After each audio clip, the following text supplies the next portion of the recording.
Commander Vex'tar adjusted his ceremonial collar for the 5th time in 10 minutes, which was really saying something considering his species had evolved past the need for nervous habits approximately 3,000 years ago. The Centaurian straightened his already perfect posture and glanced at the chronometer embedded in his wrist. The human representative would arrive soon, and honestly, he wasn't sure what to expect from a species that had only figured out faster than light travel last Tuesday. Well, technically it had been 3 Earth months, but who was counting? "You're doing that thing again," Admiral Quill'nok observed from across the war room, his feathered crest twitching with what passed for amusement among the Kethari. The bird-like alien folded his forearms and fixed Vex'tar with one of his predatory stares. "With the collar thing. It's beneath your station." "I am not nervous," Vex'tar replied, which was technically true since Centaurians had also evolved past the capacity for lying to themselves. "I am simply ensuring that our newest potential member receives the proper ceremonial welcome." "Right. And I'm sure it has nothing to do with the fact that this particular species managed to split their own atoms before they figured out basic space travel." Vex'tar chose not to dignify that with a response, mainly because Quill'nok had a point. Humans were, by all galactic standards, completely backwards. They'd developed nuclear weapons before achieving sustainable energy. They'd created global communication networks before eliminating poverty. They'd even managed to put artificial intelligence in their household appliances before figuring out how to get along with each other for more than a few decades at a time. It was, frankly, terrifying. The war room itself was designed to impress. Holographic displays showed star maps spanning half the galaxy, tactical readouts scrolled across surfaces that definitely didn't exist in normal three-dimensional space. And the whole thing hummed with the kind of technological sophistication that usually made new species wet themselves with awe. "Remind me again why we're bothering with the simulation?" Quill'nok asked, preening his wing feathers in a way that suggested he already knew the answer but wanted to hear it anyway. "Because," Vex'tar said, pulling up the human's file on his personal display, "the Galactic Council has learned from past mistakes. We can't simply grant membership based on technological achievement alone. We need to understand how they think, how they approach conflict, how they handle pressure." "And you think a war game will tell us that?" "It's worked for the last 47 species. The last 47 species were all herbivores who solved disputes by having committee meetings." Vex'tar paused. That was also technically true, though he preferred to think of it as a track record of successful peaceful integration. The simulation was designed to be unwinnable for the test subject, not because the council was cruel, but because they needed to see how potential members handled inevitable defeat. Would they rage? Would they blame others? Would they try to cheat? The peaceful species had all handled it with grace, accepting their limitations and demonstrating the kind of mature wisdom that made for good galactic citizens. Humans, however, had a reputation for being slightly less gracious about losing. "She's here," announced the room's AI in a voice that somehow managed to sound both sophisticated and vaguely condescending. Vex'tar took a deep breath, which his species technically didn't need to do but had kept anyway, because it looked dignified. "Send her in." The first thing that struck Vex'tar about Lieutenant Jessica Murphy was that she looked exactly like someone who had rolled out of bed 20 minutes ago and grabbed the first uniform she could find. The second thing was that she was carrying what appeared to be a primitive ceramic vessel filled with a dark liquid that was definitely not regulation anything. "Morning, gentlemen," she said, taking a sip from her cup and looking around the war room like she was evaluating it for a weekend rental. "Nice setup. Very shiny. Is that the tactical display, or are you compensating for something?" Admiral Quill'nok's crest flattened against his skull, which in Kethari body language translated roughly to "I beg your pardon. But did you just insult our entire civilization?" Jess didn't seem to notice. She was too busy pulling out what looked like a primitive tablet device and setting it on the nearest surface. "So war games, right? Haven't done one of these in a while. What are the rules?" "Rules?" Vex'tar blinked, which was an impressive feat considering his species had 3 eyelids. "This is a simulation of galactic-level strategic warfare. There are no rules, per se. Only victory or defeat." "Aha." Jess took another sip of her beverage. And what's the win condition? Survival of your species and successful integration into galactic society. Right. And the lose condition? Complete annihilation of your fleet and the theoretical subjugation of your homeworld. Jess nodded thoughtfully. Okay, got it. One question, though. She looked up from her tablet, and for just a moment Vex'tar thought he saw something calculating behind her casual demeanor. Do you want casualties, or just charts? The question hung in the air like a particularly awkward silence at a diplomatic dinner party. I'm sorry, what? Admiral Quill'nok asked. Casualties or charts, Jess repeated, as if this was the most normal question in the universe. Like, do you want me to factor in actual personnel losses, psychological trauma, long-term economic impact, refugee displacement, that sort of thing? Or do you just want the pretty tactical displays with little ship icons moving around? Vex'tar and Quill'nok exchanged a glance. This was not how these evaluations typically began. The simulation accounts for all strategic factors, Vex'tar said carefully.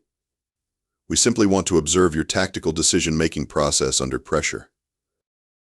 Sure. But see, that's two very different types of wargaming. There's the clean version where everything's theoretical and you can reset if things go sideways.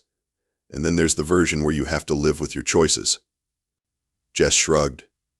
Most species prefer the clean version, less messy. Fewer nightmares. We'll take the charts, Quill'nok said quickly. Charts it is. Jess made a note on her tablet. Though just so you know, that means I'm going to have to dial back about 60% of standard human tactical doctrine. Hope that's okay. She said it like she was mentioning that she preferred her coffee black, but something about the casual way she delivered the line made both aliens suddenly very uncomfortable. Dial back? Vex'tar asked. Oh yeah. Human military strategy gets pretty intense when you factor in acceptable casualty rates. But hey, you want charts, you get charts. Jess finished her coffee and set the cup aside. So who goes first? The holographic display lit up with what could only be described as the most magnificent fleet formation in galactic history. 12,000 ships arranged in perfect geometric patterns, their movements synchronized down to the microsecond. Their firepower calculated to overwhelm any conceivable opposition. It was, Admiral Quill'nok thought with considerable pride, absolutely beautiful. Standard Cathari battle formation, he announced, his crest rising in what his species considered a display of tactical superiority. We call it the Infinite Talon. It's based on mathematical principles that most species find impossible to counter. Jess looked at the display, took a sip from her second cup of coffee, and tilted her head. Huh. Interesting. Quick question, though. Yes? What are you now? Where are your supply ships? The question caught Quill'nok off guard. Supply ships? Yeah, you know, food, fuel, ammunition, spare parts, medical supplies, toilet paper, that kind of thing. The simulation doesn't typically factor in logistical concerns. Oh. Jess made another note on her tablet. Well, that's going to be a problem. How so? Gee. Well, see, that's a really pretty formation. But your ships are burning fuel like crazy trying to maintain those perfect geometric patterns. Plus, you've got your heavy cruisers doing these constant micro-adjustments to stay in sync, which is murder on their engine systems. She zoomed in on a section of the formation. I'm guessing maybe 18 hours before you start seeing mechanical failures. 24 hours before your crews are exhausted from the stress of maintaining formation discipline. 72 hours before you're looking at serious supply shortages. Commander Vex'tar leaned forward. The simulation accounts for ship performance parameters. Sure, under ideal conditions. But when was the last time any of your species actually fought a war? Silence. Man? Right, see, humans have been playing war games since we figured out how to sharpen sticks. And the first thing you learn is that everything that can go wrong will go wrong, usually at the worst possible moment. Jess pulled up her own tactical display. So when I look at your formation, I don't see mathematical perfection. I see 12,000 ships that are one random equipment failure away from a traffic accident. She began entering commands, and suddenly the display showed her own fleet arrangement. It looked, frankly, like someone had scattered ships across space with no apparent pattern whatsoever. "That's it?" Quill'nok asked. "That's your formation?" "Yep. Dispersed engagement pattern with independent operating authority. Every ship knows the mission, but nobody's trying to maintain parade formation while people are shooting at them. But the mathematics. Math doesn't mean much when your flagship's navigation system goes down and takes 6 other ships with it because they were all flying in perfect synchronization." Jess highlighted several points in the alien formation. "Plus, look at your command structure. Everything flows through central coordination.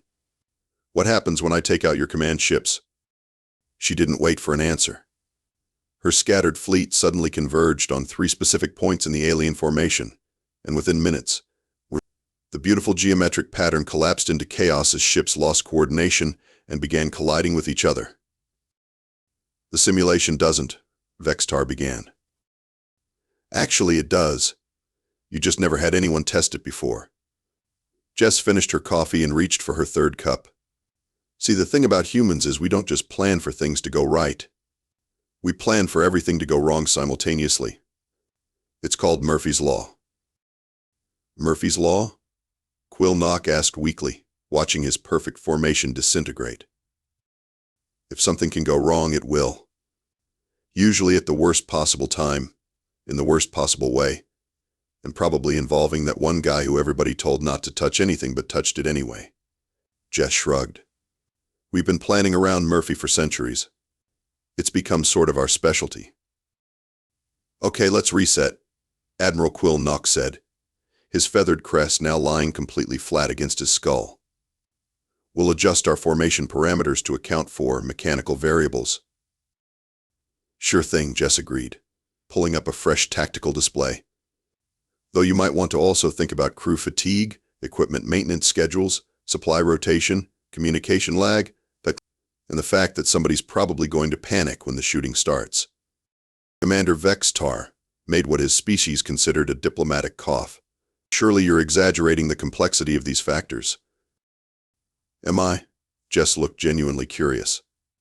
"Tell me, in your species' history, have you ever had a military engagement that went exactly according to plan?"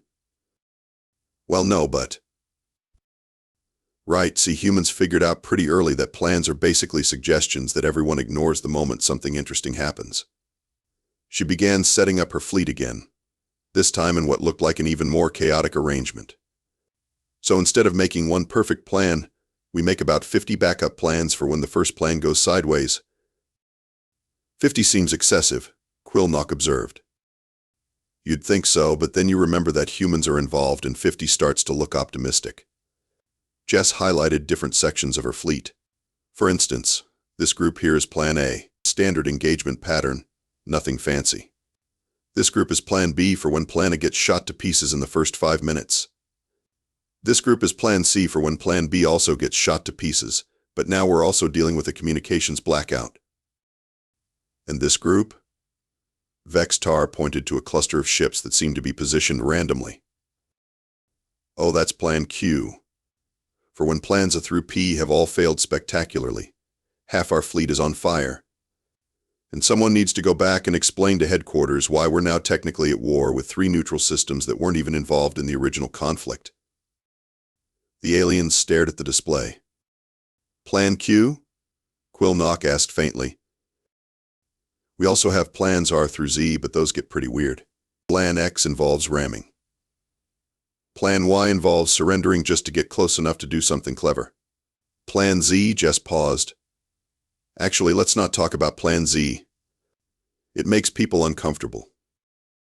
She initiated the simulation again, and this time her fleet didn't just engage the aliens' improved formation. It seemed to anticipate every possible failure point, every weakness, every moment when the carefully calculated tactics would break down under the stress of actual combat. "How are you doing this?" Vex'tar demanded as his ships once again found themselves outmaneuvered by what appeared to be complete chaos. "Experience," Jess said simply.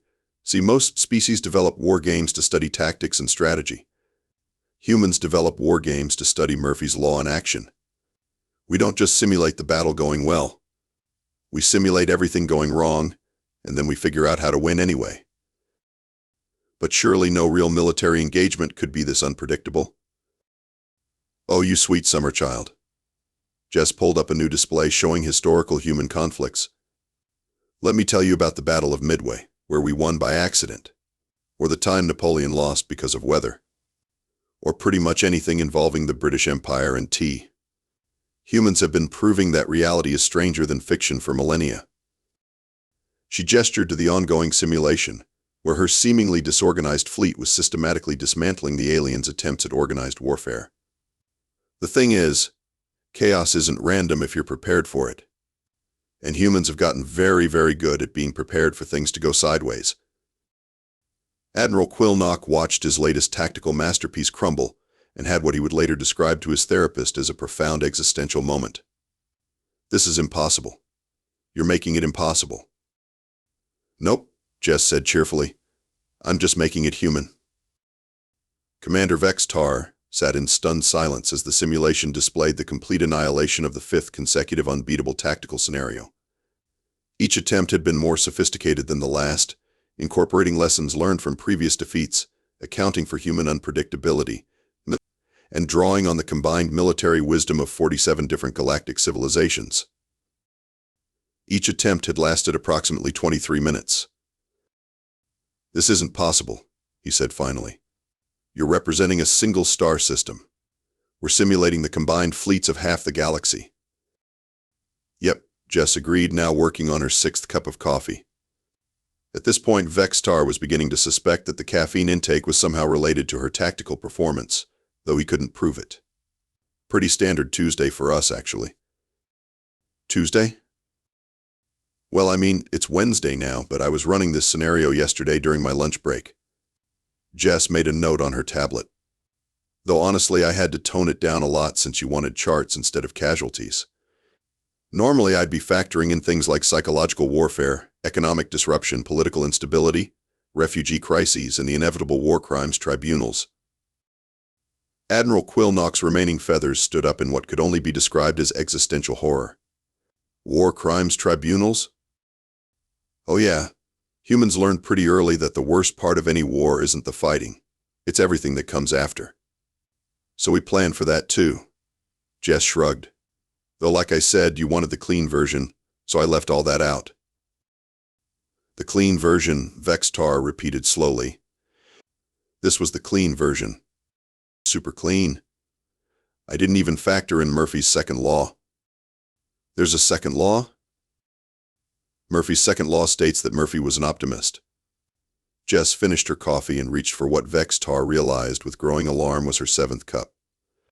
See, the thing about humans is that we've been doing this for a really long time. Not just warfare, but thinking about warfare. We have entire universities dedicated to studying conflict. We have think tanks whose only job is to imagine new ways things can go wrong. We have people whose full-time career is professional pessimism. That sounds, Quill'nok searched for the word, unhealthy. Unhealthy. Maybe, but it's kept us alive so far. Jess pulled up a new display showing what appeared to be an organizational chart. This is just the strategic planning division. We've got departments for conventional warfare, unconventional warfare, asymmetric warfare, economic warfare, information warfare, psychological warfare, and something called warfare, which nobody talks about, but everybody's pretty sure involves something terrible. Warfare?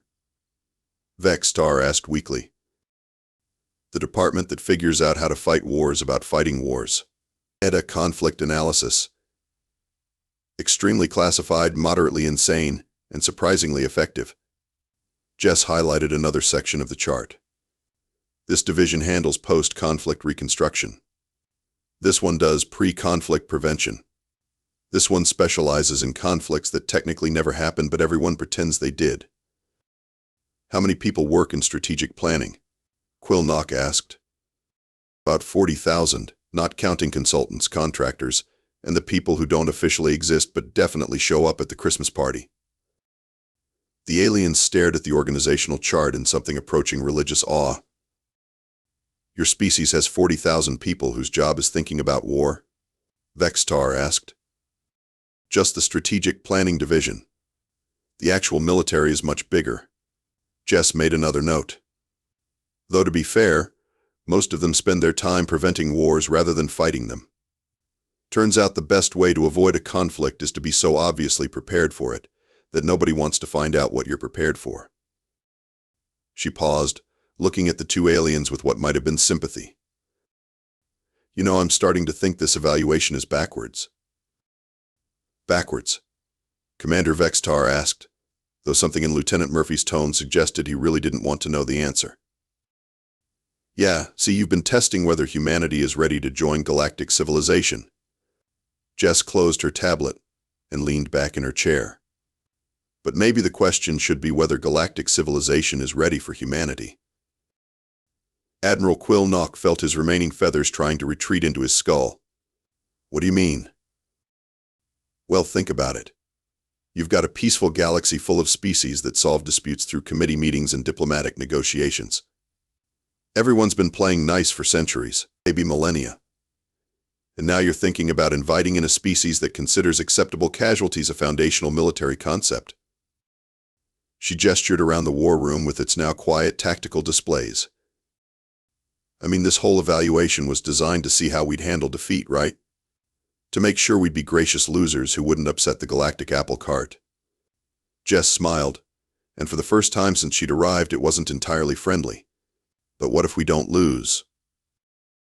That's impossible, Vex'tar said automatically. The simulation is designed to be unwinnable. For species that think of war as an abstract concept, sure.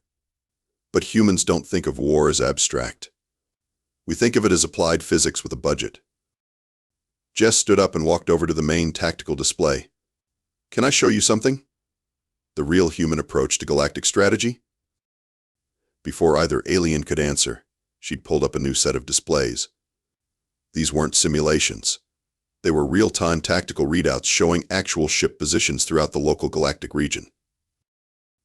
These are human observation posts, she said, highlighting dozens of points scattered across space. We've been watching the galaxy for about 30 years now, ever since we figured out faster-than-light communication. Just observing, learning, taking notes. That's Quill'nok began. Completely legal under galactic law, which we've studied extensively. Jess highlighted more points. These are our actual fleet positions. Not the ships we told you about when we applied for membership, or real fleet.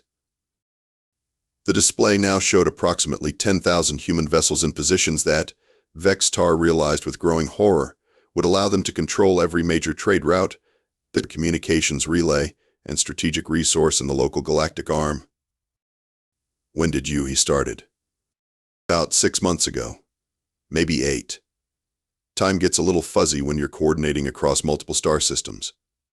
Jess zoomed in on the area around the Galactic Council chambers. Oh, and these ships here? They've been in position since yesterday.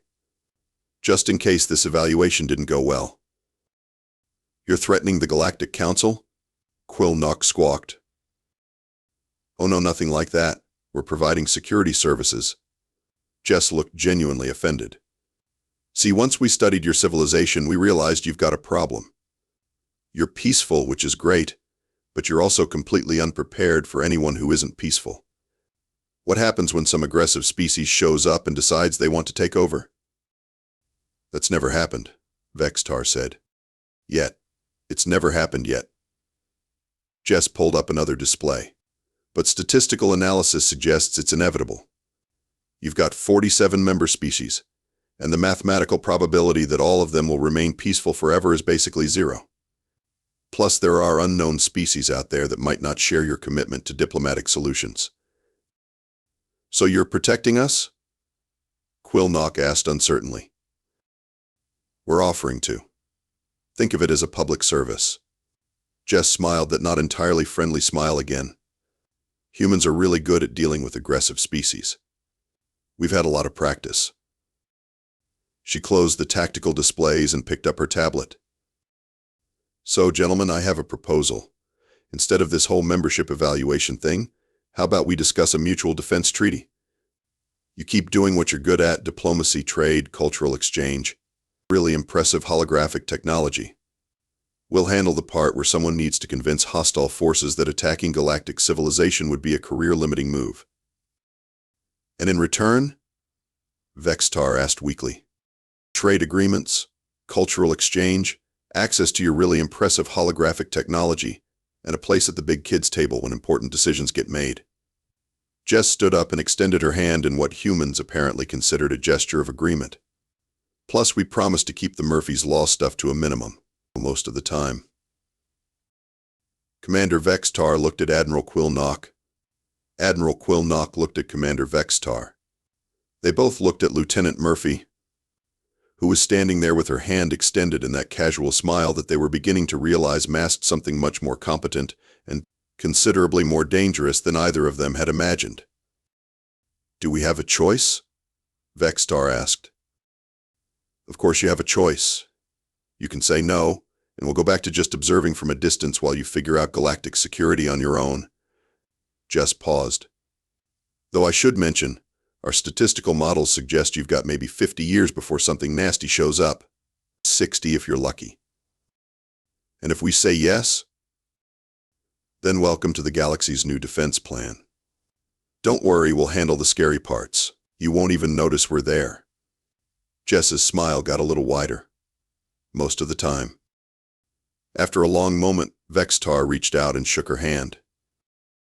"Welcome to galactic civilization, Lieutenant Murphy." "Thanks, Commander. This is going to be fun."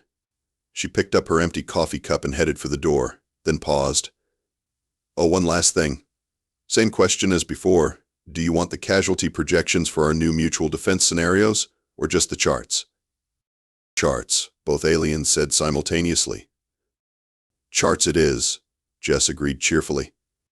"Though just so you know, the casualty version would probably give you nightmares." As the door closed behind her, Commander Vex'tar and Admiral Quill'nok sat in stunned silence. "Did we just get conquered?" Quill'nok asked eventually. "I think we just got adopted," Vex'tar replied. "I'm not sure which is more terrifying." Outside in the corridor, Lieutenant Jessica Murphy walked toward the exit, already mentally composing her report. The galaxy was exactly as peaceful and unprepared as intelligence had predicted. The evaluation had gone exactly as planned. And best of all, she hadn't even needed to mention Plan Z. She really hoped she'd never need to mention Plan Z.